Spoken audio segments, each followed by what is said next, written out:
प्रस्तुत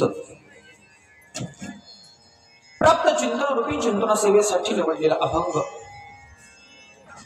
संत श्रेष्ठ जगतवंदनी जगद्गुरु तुकोबाराय ज्यांनी 5वा वेद म्हणजे गाथ्याची निर्मिती केली. ज्यांच्या नामचिंतनानं देवगावचे रस्ते सुद्धा विठ्ठल विठ्ठल बोलायला लागले. थोडासा कमी करा. शेवटच्या कंट्रोल कुठे होईल? बारीक बारीक कुठे होईल? बोल नका मावशी बोल नका. एका बोल नका. पुढे बघा. विठ्ठल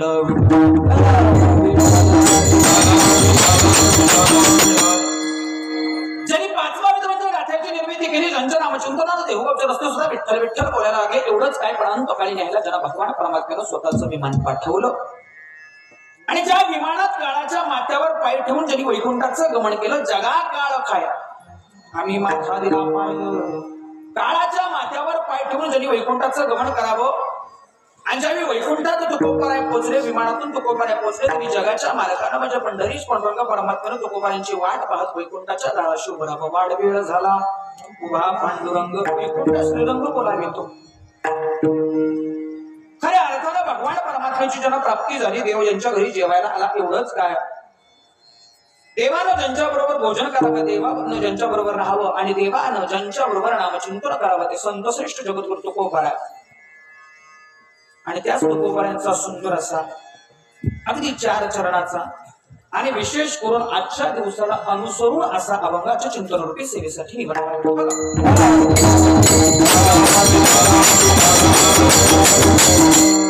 अभंग निवडण्याचं कारण खूप मोठं आहे. अभंग आहे धर्माचे पालवण, वर्णी पाखंड खंडवण. अभंग निवडण्याचं कारण खूप मोठं आहे. समोर बसलेली मंडळी, मला एका प्रश्नाचं उत्तर द्या. आज तारीख किती हो? 10. महिना कुठला आहे? क्या बात आहे. 10 नोव्हेंबरची तारीख आहे. साल 2025 आहे. पण या तारखेचं, या महिन्याचं महत्व खूप मोठं आहे. खूप मोठं महत्व आहे. कोणाला माहिती का आजच्या दिवशी काय घडलं? बसल्यापैकी एखादा तरी सांगू शकतो का आजच्या दिवशी काय घडलं?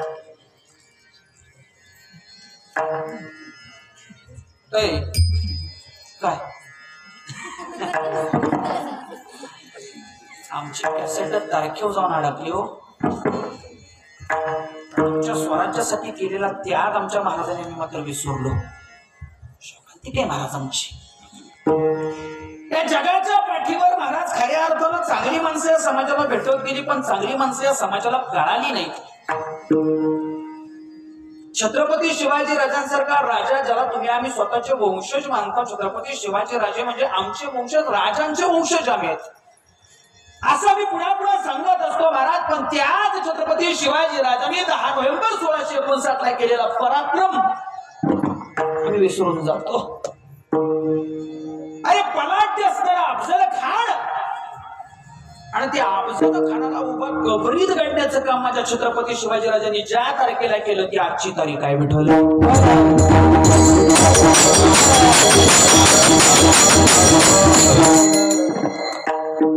तारखेचाच विसर पडला मला. पराक्रम तरी किती दिवस तुम्ही लक्षात ठेवणार आहे हाच मोठा प्रश्न आहे. असो, आजचा गोड असा शिवप्रताप दिन म्हणून ज्याला संबोधलं जातं तारखेनुसार, बरं तिथीनुसार नाही, तारखेनुसार शिवप्रताप दिनाचा आजचा सोहळा आणि तो आजचा दिवस 10 नोव्हेंबर 1659 ची ती तारीख. आणि त्यानिमित्तच काही अर्थानं खूप जास्त विचार करून निवडलेला अभंग निवडण्याचं आणखी एक कारण सिद्धनाथाचा भैरवनाथाचा जन्मोत्सव आणि त्या देवानं घेतलेला एक अवतार, त्या अवतार कार्याचं वर्णन करण्यासाठी हा सुंदर असा अभंग. असो, अभंगाला कीर्तनाला सुरुवात करण्यापूर्वी अल्पसा परिहार द्यायचा तो असा. मोजे जावळ सिद्धनाथ मंदिर, जावली, तालुका फलटण, जिल्हा सातारा या ठिकाणी चालत असलेला अखंड हरिनाम सप्ताह वर्ष 36वा त्रितपपूर्ती सोहळा आणि 3 तपांच्या पूर्ततेनंतर म्हणजे पूर्तता आता या वर्षी होईल. आणि 36व्या वर्षात तुमचं आमचं पदार्पण आणि 36व्या वर्षातील आजच्या 5व्या दिवसाचं कीर्तन रूपी पुष्प माझ्यासारख्या पामराच्या वाट्याला यावं हे माझं परमभाग्य समजतो. विठ्ठल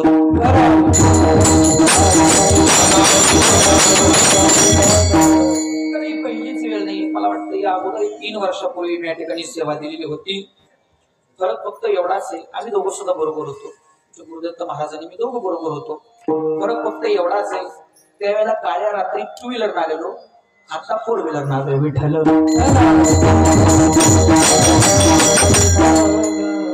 आणि त्यावेळेला 2 व्हीलरनं आणि आता 4 व्हीलरने येण्याची कृपा जावल सिद्धनाथाची आहे.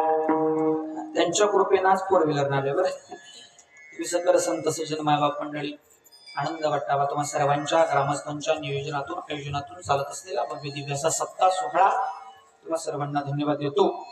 विशेष करून ज्यांच्या माध्यमातून इथे येण्याचं युगला ज्यांचं नितांत प्रेम आमच्यावर असावं आणि अगदी फेसबुकची ओळख आणि फेसबुकची ओळख जिथपर्यंत येऊन पोहोचली ते आमचे सुनील दादा गुरव पुजारी या ठिकाणी उपस्थित आहेत. दादा सुद्धा धन्यवाद. आनंद वाटावा या ठिकाणी दादा उपस्थित आहेत. खरं सुंदर असं व्यक्तिमत्व, सातत्यानं ज्या व्यक्तीचा मला असं वाटतं 1 महिना नसेल ते दादांचा मला फोन नाही. तर काही गलांडे महाराज तुम्हाला अनुभव असले, काही माणसं अशी असतात जोपर्यंत गावात बुवा पोहोचत नाही तोपर्यंत फोनवर फोन करतात. आणि एकदा का बुवाने कीर्तन केलं आणि बुवा इथनं गाडीत बसून निघून गेला, बुवा मेलाय का जगलाय काही घेणं देणं नसतं. सोपं सांगू, कोरोनाच्या काळात दररोज शेजारी फोन असायचा, कोरोनाचा जो फोन येत नव्हता. इतकी परिस्थिती भीषण, माणसं इथून गेल्यानंतर बुवाला ओळखत नाहीत महाराज. पण जवळजवळ 4 ते 5 वर्षांची ओळख दादाने आजही अबाधित ठेवली. ही खरी प्रेमानं जोडलेली माणसं आहे आणि प्रेमानं जोडलेली माणसं क्वचितच कुठेतरी सापडतात. त्यातलंच एक व्यक्तिमत्व म्हणजे हरिभक्तीपरायण शिवदासजी महाराज गलांडे, आदरणीय महाराज या ठिकाणी उपस्थित आहेत. एक सुंदर व्यक्तिमत्व, तुमच्या गावाला लाभलेले भूषण. खऱ्या अर्थानं अगदी भरपूर कीर्तन महाराजांचे महाराष्ट्रभर होत असतात आणि कीर्तनाच्या माध्यमातून उभ्या महाराष्ट्राला परिचित असणारं या जावल सिद्धनाथाचं एक लेकरू किंवा एक साधक, एक भक्त म्हणजे आमचे महाराज या ठिकाणी उपस्थित आहेत. महाराजांना सुद्धा धन्यवाद. अतिशय सुंदर व्यक्तिमत्व, महाराजांचा सुद्धा सातत्यानं फोन असतो, मेसेज असतो. सुंदर व्यक्तिमत्व, त्यांना धन्यवाद. आमच्या सुनील दादांना धन्यवाद.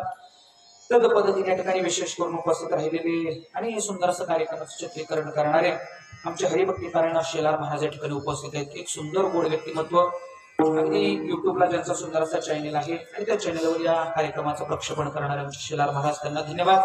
त्यांच्या सोबत आलेले मिरडेचे आमचे हरिभक्तीपरायण काशीजी महाराज या ठिकाणी उपस्थित आहेत, त्यांना सुद्धा धन्यवाद. तद पद्धतीने या ठिकाणी गायनाचे उत्तमरित्या व्यासपीठाचे साथ करणारे आमचे महाराज असतील, हरिभक्तीपरायण बाळासो महाराज नाळे असतील, मृदुंगाचे उत्तमरित्या साथ करणारे महाराष्ट्रातील नामवंत मृदुंगाचार्य हरिभक्तीपरायण मयूरजी महाराज शिंदे आळंदीकर, सुंदर असा पखवाज ज्यांचा तुम्ही ऐकताय, महाराज या ठिकाणी उपस्थित आहेत, त्यांना सुद्धा धन्यवाद. गायनाचार्य हरिभक्तीपरायण स्वतः महाराज आहेत.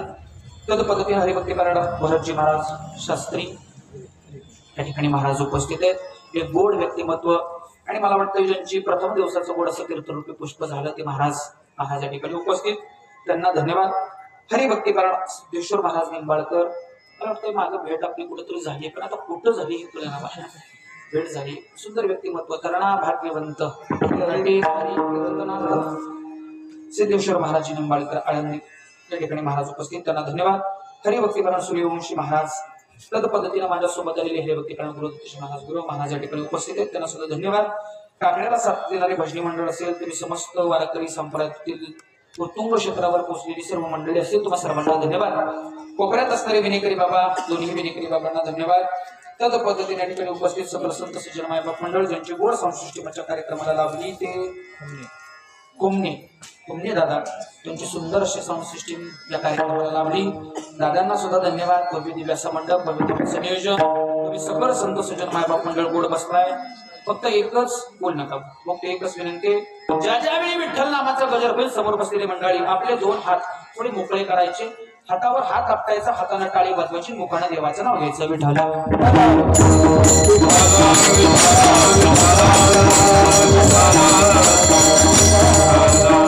आता टाळी वाजवून देवाचं नाव घेतलं महाराज, काय होणार आहे? टाळी वाजवल्यानंतर हात एकमेकावर आपटले जातात, त्याची ऊब तयार होते. एवढी थंडी वाजत असून तुम्हाला गार लागणार, पण टाळी वाजवली तर. दुसरी गोष्ट, टाळी वाजवण्याचा प्रकार, टाळी वाजवल्यानंतर भगवान परमात्म्याचं नामचिंतन घडतं. जेवढ्या जास्त टाळ्या वाजवा तेवढा देव लवकर प्राप्त होतो. दररोज सकाळी उठून 50 टाळ्या वाजवा आणि 50 वेळा मुखाने विठ्ठल नामाचं चिंतन करा. आयुष्यात तुम्हाला अटॅक कधी येणार? अटॅक येणार नाही. टाळी वाजवल्यानंतर मला जेव्हा एकमेकावर हात आपटले जातात, हृदयाच्या शरा व्यवस्थित चालतात, अटॅक नावाची गोष्ट तुम्हाला येत. बोला चला ना, बोलता येतं का नाही तुम्हाला? मला सांगा. येतं ना सगळ्यांना बोलता, बोलायचं. चला, अटॅक नावाची गोष्ट येणार नाही. नाही होय तरी म्हणा की का तेच जळलं. टाळी वाजवल्यानंतर अटॅक येणार नाही. बाहेर बसलेले आत बसलेले सगळ्यांनी ऐका. पण टाळी वाजवल्यानंतर अटॅक येणार नाही ही गोष्ट चांगली आहे. दुसरी गोष्ट थंडी वाजणार नाही. आणि दुसरी गोष्ट जळतील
शिवाय ताकद नाही हो.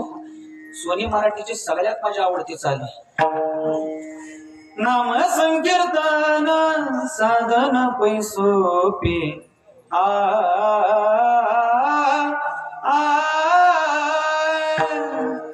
जळतील पापे जन्मांतरीची जळतील पापे जन्मांतरीची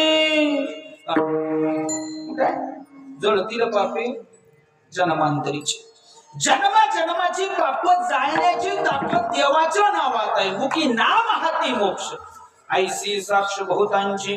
नामदेव महाराज म्हणतात ना तुकोबारे म्हणतात एका ठिकाणी महाराज मुखी नाम हाती मोक्ष. त्या पुढे जाऊन एका नामदेव महाराज एका ठिकाणी सांगतात मुखी नाम हाती टाळी महापापे होळी. महापापांची होळी करण्याचं सामर्थ्य भगवान परमात्म्याच्या नामचिंतनात आहे.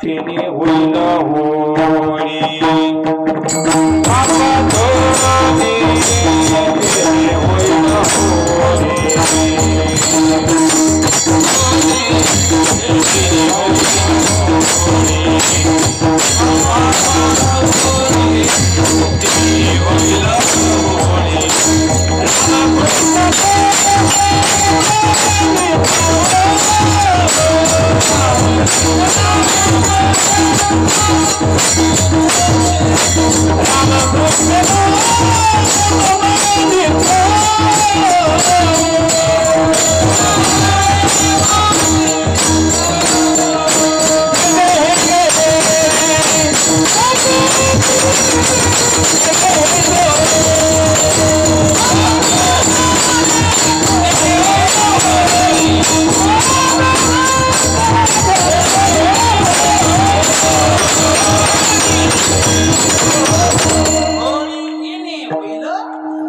काय करायची ए बसलेले काय करायचे पापांची बोलायचं ना काय करायचं पापांची होय जोरात बोल ना खाली बसलेले काय करायचे पापांची म्हणजे तुम्ही कोण आहे पापी होळी कोणाची करायची आपण पापी असल्यावर पापांची होळी वाढवायची मला तुम्ही काय मी सुद्धा पापी या जगाच्या पाठीवर तुमच्या हातनं नकळत असंख्य पाप घडलेत असंख्य म्हणण्यापेक्षा लाखो पाप घडलेत महाराज एवढी पाप आहेत एवढी पाप आहेत एवढी पाप आहेत की त्याची गणनाच नाही महाराज आणि या सगळ्या पापांची जर होळी करायची असेल तर त्याला एकच साधन आहे कीर्तनात या हातानं टाळी वाजवा मुखानं त्याचं नाव घ्यावे ठरलं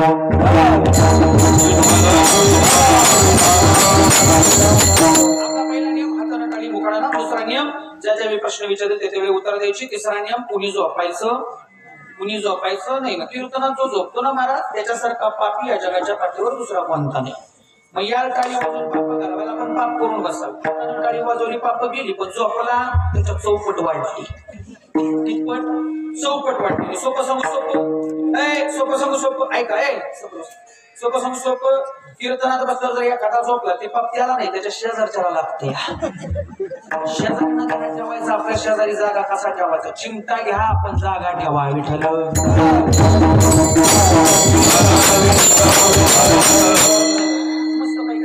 दुसरं काहीच बोलायचं बोलावा विठ्ठल पहावा विठ्ठल करावा विठ्ठल प्रवासी एक म्हातारी अशी पुढ्यात बसल्यानंतर महाराज कीर्तनाला सुरुवात केली तर 5 मिनिटाला आजीबाई माझ्याकडे बघायच्या हाताला झटका मारायची मला कधी ना म्हातारी हाताला हिसका मारत कसं विठ्ठल रखमाचं भजन संपलं आजीबाई काय झालं म्हातारी आपली आली वारं गेले काय झाले तुम्हाला हाताला हिसका का मारताय म्हणजे बोलत असलं काय झालं मग म्हणजे हिसका मारण्याचं कारण काय म्हटलं घरणी येत होती घरने येता गाड्यात बघितलं 9 वाजले आणि तुझ्या कीर्तनाला येण्याच्या गडबडीत मी कुलूप घातलं पण कुलपाला हिसकाच मारायचा नाही कुलपाला काय झाला हिसका मारायचा राहिला कुठे हिसका मारत होती कीर्तनात कीर्तन हिसका मारायचं हिसका मारायचं साधन नाही का नाही महाराज कीर्तन बोलावा विठ्ठल पाहावा विठ्ठल कीर्तन सांग होय अंग हरिरूप कीर्तनात बसल्यावर भगवान परमात्म्याचं नामचिंतन केलं 100% पुण्याची प्राप्ती त्याच्यासाठी हाताने टाळी मुखाने देवाचं नामचिंतन करत चला अभंग तुकोबाऱ्यांचा आणि अभंगाच्या माध्यमातून संत श्रेष्ठ जगद्गुरु तुकोबाऱ्या तुम्हाला धर्माचं पालन सांगतात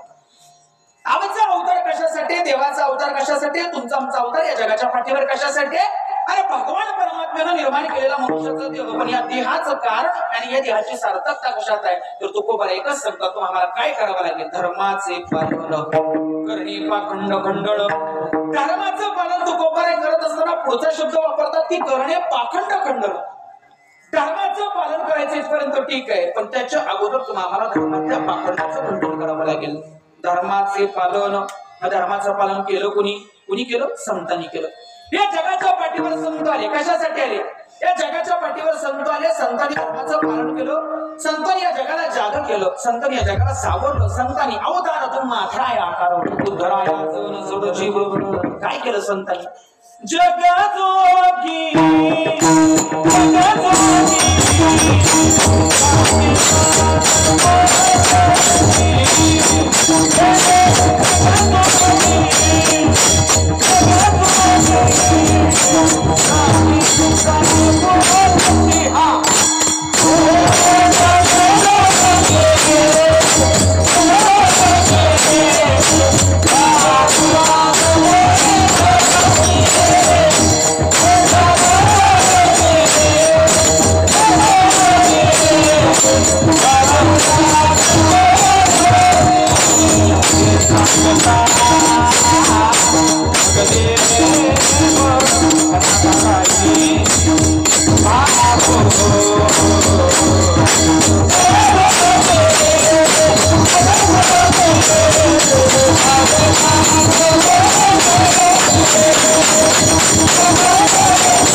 जगजोगी जागी जाग बोलती या जगाला जागवण्याचं काम माझ्या संतांनी केलं कुणी केलं बसले म्हणजे बोला जगाला जागवण्याचं काम जसं लेकराला जागवण्याचं काम आई करते तसं सामान्य मनुष्याला जाग करण्याचं काम या जगाच्या पाठीवर संत करतात म्हणून जगाला जागवण्यासाठी संत आले. आम्ही वैकुंठवासी बोलले संतांचे मार्ग आडर आणि भरले उच्चिष्टांचा भाग सेवे उरला तो सेव. या जगाच्या पाठीवर संत आले जगाला जाग करण्यासाठी आले आणि जाग करण्यासाठी संतांनी या जगाला उपदेश केले. उपदेश भरपूर सापडतात. तुकोबाई अभंगाच्या माध्यमातून उपदेश पण कार्य सांगतात. मी काय केलं तसं तुम्हाला काय करावं लागेल. उपदेश त्यानंच करावा ज्यानं अगोदर तो मार्ग अवलंबला. बरोबर आहे का नाही. शाळेत गेलेल्यानं सांगावं की बाबा शाळेत जा. जो अंगठा बद्दल आहे त्यानं जर पोराला सांगितलं शाळेचा उपयोग आहे का नाही. शाळेत जाणाऱ्यानं सांगावं शाळेत गेलं पाहिजे. तसं उपदेश करणाऱ्यानं तो उपदेश अगोदर स्वतः अवलंबला पाहिजे. तुकोबा या ठिकाणी सांगतात आम्ही या जगाच्या पाठीवर आलो. आम्ही काय केलं. धर्माचं पालन केलं महाराज. जगाच्या पाठीवर धर्माचं पालन खूप मोठी गरज खूप मोठी गोष्ट आहे. या सनातन धर्मावर हिंदू धर्मावर असंख्य अत्याचार असंख्य गोष्टी घडतात महाराज. एवढ्या गोष्टी घडतात का नाही तर धर्मातनं त्याची सुटका नाही. ऐका धर्म म्हणजे काय ही गोष्ट पहिल्यांदा महत्वाची आहे. धर्माचं पालन हा शब्द खूप महत्वाचा. धर्माचे पालन मग संतांनी धर्माचं पालन केलं. बरोबर आहे का. बोलत चला संतांनी धर्माचं पालन केलं. पण या धर्माच्या पालनाची परंपरा आम्हाला कुणापासून मिळाली तर ते मिळण्याचं साधन म्हणजे स्वतः भगवान परमात्मा ज्याने या धर्माच्या पालनासाठी दशावतार रूप धारण केले. 10 अवतार देवाने घेतले आणि प्रत्येक अवतारात देवानं एकच केलं धर्माचे पालन आणि पाखंडाचे खंडन. भक्ता राखे पायापाशी दुर्जनाशी संवारी असा असणारा देव ऐकाच्या भगवान परमात्म्याने श्रीकृष्ण रूपातला अवतार घेतला. 5000 वर्षापूर्वी कुरुक्षेत्राच्या रणांगणावर महाभारताचं युद्ध चालू होतं. एका बाजूला कौरव होते दुसऱ्या बाजूला पांडव होते. भर दरबारात द्रौपदीचं वस्त्रहरण झालं. एवढंच काय अरे आज पांडवांना वनवास झाला आणि त्यातनं सावरलेले आणि अधर्माच्या विरोधातून उठलेले हे पांडव त्या अधर्माला संपवण्यासाठी कौरवांना संपवण्यासाठी युद्धाला सज्ज झाले. भगवान परमात्मा पांडवांचा म्हणजे अर्जुनाच्या रथाचा सारथी झाला. स्वतः देव रथाचं सारथ्य करू लागला. मागे बसलेले भगवान परमात्मा अर्जुन आहेत. देव सारथ्य करतोय आणि अर्जुनाला देवानं विचारलं अर्जुन आता काय करू. दोन्ही बाजूला दोन्ही सैन्य उभा आहे. अर्जुनानं देवाला सांगितलं देवा हे देवा थोडस एक काम करा. म्हणजे काय करा माझा रथ थोडा दोन्ही सैन्याच्या मधोमध घेऊन उभा करा. देवानं विचारलं अर्जुना आता युद्धाला तयार व्हायचं युद्धाला सज्ज व्हायचं आणि तू म्हणतोस रथ दोन्ही सैन्याच्या मधोमध घेऊन उभा करा कशासाठी रे. तेव्हा माझ्या समोरच्या अर्जुनानं उत्तर दिलं देवा मला थोडस दोन्ही सैन्याचं निरीक्षण करून पाहिजे की इथं माझ्या बाजूनं कोण आहे आणि माझ्या विरोधात कोण आहे. काय बघायचे बोलत जरा काय बघायचे. माझ्या बाजूनं कोण आहे आणि माझ्या बाजूनं कोण आहे आणि माझ्या विरोधात कोण आहे. जोपर्यंत आपल्या बाजूचा आणि आपल्या विरोधाचा कळत नाही तोपर्यंत फॉर्म करून उपयोग का तुमची. जोपर्यंत आपल्या बाजूचा आणि आपल्या विरोधातला कळत नाही तोपर्यंत फॉर्म भरून उपयोग नाहीतर महाराज डिपॉझिट बी जप्त होणार तुमचं. भेटायला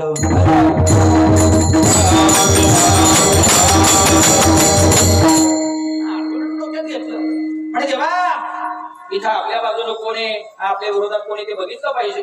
आता मला समाज असा आहे मुलाला एकाचा उधळतो पार्ट्या तिसऱ्याच्या खातो प्रचार चौथ्याचा करतो आणि मतदान अपक्षाला देतोय.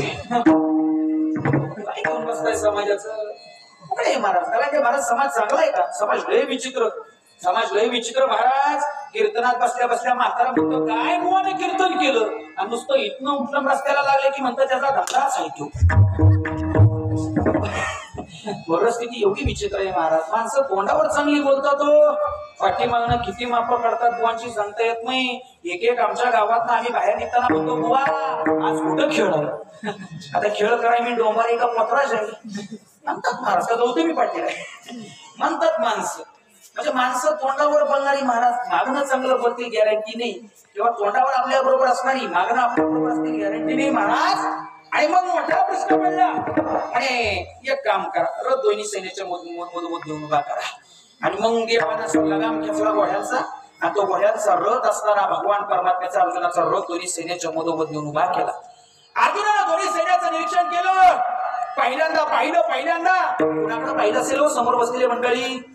पहिल्यांदा कुणाकडे बघत असेल अर्जुनानं कुणाकडे पाहिलं असेल कौरवांकडे पाहिलं असेल का पांडवांकडे पाहिलं असेल?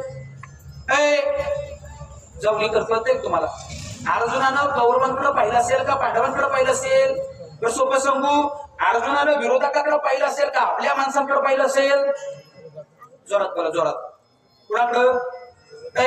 कीर्तन कळते ना माझं? तुम्ही बोर झाले का? मी घरी जाऊ का? बोलत चला ना. कुणाकडे पाहिलं असेल? चला सांगा, कुणाकडे पाहिलं असेल? कुणाकडं? काहीतरी बोला की माझ्या समाधानासाठी, तर बोला ना. कुणाकडे बाबा? कौरवांकडे. तुम्ही म्हणताय म्हणजे विरोधकांकडे पाहिलं असेल. बरोबर आहे, विरोधकांकडे पाहिलं असेल. अजिबात चुकीचं आहे महाराज. विरोधकांकडे नाही पाहिलं. का पाहिलं नाही म्हणजे? अर्जुनानं पाहिलं तर आपल्या पार्टीत पाहिलं. आपले सगळे व्यवस्थित आहेत. कुणी फुटलाय का? कुणी गुवाहाटीला गेला? पहिले आपल्या बघितले महाराज. आपल्या बाजूला कोण आहे? आपल्या बाजूचे माहित असले तर फायदा आहे. महाराज पहिल्यांदा पहिल्यांदा राजकारणाचा भाग सोडा, विनोद फक्त म्हणून घ्या. तुम्ही लगेच कोणाला तरी सांगत जाल गोवा रात्री असं म्हणत होता. ऐका, तसं टेन्शन नाही महाराज. आणि मग पहिल्यांदा पाहिल्यानंतर महाराज अर्जुनाला सगळे व्यवस्थित दिसले. ते धर्माच्या बाजूला होते. धर्माच्या बाजूची माणसंच महाराज व्यवस्थित धर्माच्या रस्त्यावरच जातात. आणि मग ही धर्माच्या बाजूची माणसं एका बाजूला उभी आहेत. 4 पांडव आहेत. नकुल सहदेव आहे, त्याच्यात भीम आहे, त्याच्यात धर्मराज आहे, आणि त्याच्या नावातच धर्म आहे. असा धर्मराजा एका बाजूला आहे. आणि मग अर्जुनाला कळलं आपली सगळी आपल्या बाजूला आहे. आता मोर्चा वळवला विरोधकांकडे. विरोधात कोण आहे? आणि विरोधात पाहिल्यावर अर्जुनाला दिसलं, अरे आतापर्यंत ज्यांच्या मांडीला मांडी लावून जेवलो, आतापर्यंत ज्यांच्याकडून विद्या धारण केली, अरे आतापर्यंत ज्यांच्याकडून शिकलो, आणि ते सगळे जवळचे असणारे काका मामा पुतण्या, त्याच्या पुढे जो नाही का त्यांचे गुरु, ते सुद्धा विरोधात आहेत. कृपाचार्य भीष्माचार्य विरोधात द्रोणाचार्य उभे आहेत. मोठा प्रश्न पडला अर्जुनाला, अरे हे सगळे माझ्या विरोधात आहेत. आज मी यांना मारणार आहे. आज मी यांच्या विरोधात धनुष्य चालवणार आहे. अरे जर मी यांना मारलं तर माझ्यासारखा पातकी या जगाच्या पाठीवर दुसरा तिसरा कोणी नसणार आहे का? ते माझे गुरु आहेत. गुरुला मारणं, गुरुची हत्या करणं बारकं पाप आहे का? गुरुला मारणार आहे मी. अरे माझ्या पुतण्यांना मारणार आहे, माझ्या भावांना मारणार आहे, माझ्या काकांना मारणार आहे. आणि यांना जर मी मारलं तर मी किती दिवस हे तोंड घेऊन फिरू? मोठा प्रश्न पडला अर्जुनाला. आणि अर्जुनाच्या मनात त्या समोरच्या कौरवांविषयी ममत्व भावाची भावना निर्माण झाली. ज्यांनी त्रास दिला त्यांच्यासाठी अर्जुनानं देवाला सांगितलं, देवा यांच्याकडून मेलो तरी चालेल पण लढणार. मेलो तरी चालेल पण लढणार. गुडगट टेकून बसला अर्जुन. देवाला सांगितलं मेलो तरी चालेल पण लढणार नाही. देवा काय तुला करायचे ते कर. देवाला मोठा प्रश्न पडला, गड्या फॉर्म भरायच्या आधी जर काढता पाय घेतला तर कसं व्हायचं? परिस्थिती अजून कशाला सुरुवात नाही, करायचं काय? देवाला मोठा प्रश्न पडला. आणि मग माझ्या भगवान परमात्म्याने विचार केला, विचार करा, ज्यांनी एवढा त्रास दिला त्यांच्याविषयी ममत्व भावाची भावना निर्माण होणारा अर्जुन कुठं? आणि सख्या भावासाठी शेताच्या एका काकडीसाठी सख्या भावाच्या अंगावर कुऱ्हाडी घेऊन जाणारे तुम्ही आम्ही कुठं? अर्जुन कुठं, तुम्ही आम्ही कुठं? किती मोठा डिफरन्स, किती मोठा फरक आहे. सांगितलं मेलो तरी चालेल पण लढणार नाही. गुडघे टेकून बसला. कीर्तन कळतं तुम्हाला? गुडघे टेकून बसला असा तुम्ही फोटो तर बघितला असेल. असा अर्जुन गुडघे टेकून बसला आणि देव त्याच्या समोर आहे. आणि मग भगवान परमात्म्याने विचार केला काय करावं.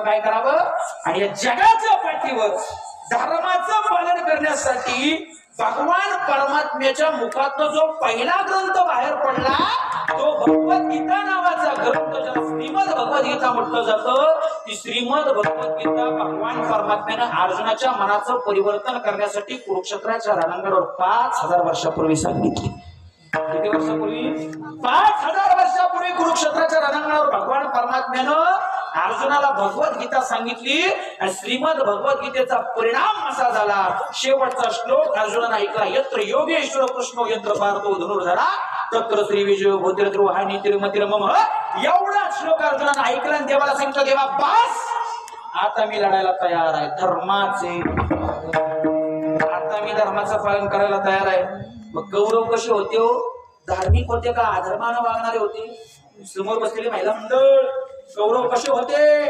अरे विचार करा, एका दुबळ्या स्त्रीची, एका सामान्य स्त्रीची किंवा 5 पांडवांच्या त्या पत्नीची, दुसऱ्याच्या पत्नीची आबरू त्या कौरवाने केली आहे. भर दरबार वस्त्रहरण करावं द्रौपदीचं, पण जगाच्या मालकानं वस्त्र पुरवावी म्हणून द्रौपदीचं वस्त्रहरण होऊ दिलं नाही देवानं. ऐका, मग दुसऱ्याच्या पत्नीचं वस्त्रहरण करणारे धर्मानं वागणारे असतील का अधर्मानं वागणारे? बोलत चला, कशानं वागणारे? तू धर्मानं वागणारे का अधर्मानं? अधर्मानं वागणारे. अरे नुसतं वस्त्रहरण सोडा, पण एखाद्या परस्त्रीकडे नुसत्या वाकड्या नजरेनं जर पाहिलं ना तरी अधर्माची सुरुवात तिथून होते दादा. हे अधर्म आहे, अधर्म. आणि या अधर्माचा नाश करण्यासाठी आणि त्यांच्या कुव्यवस्थेचा नाश करण्यासाठी अर्जुनानं धर्म स्वीकारला आणि परिणाम असा झाला भगवान परमात्म्याने धर्म रक्षणासाठी भगवद्गीता, श्रीमद भगवद्गीता नावाचा ग्रंथ सांगितला आणि धर्माचं पालन केलं. अभंगाचं पहिलं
धर्माचे पालन करणे पाखंड खंडन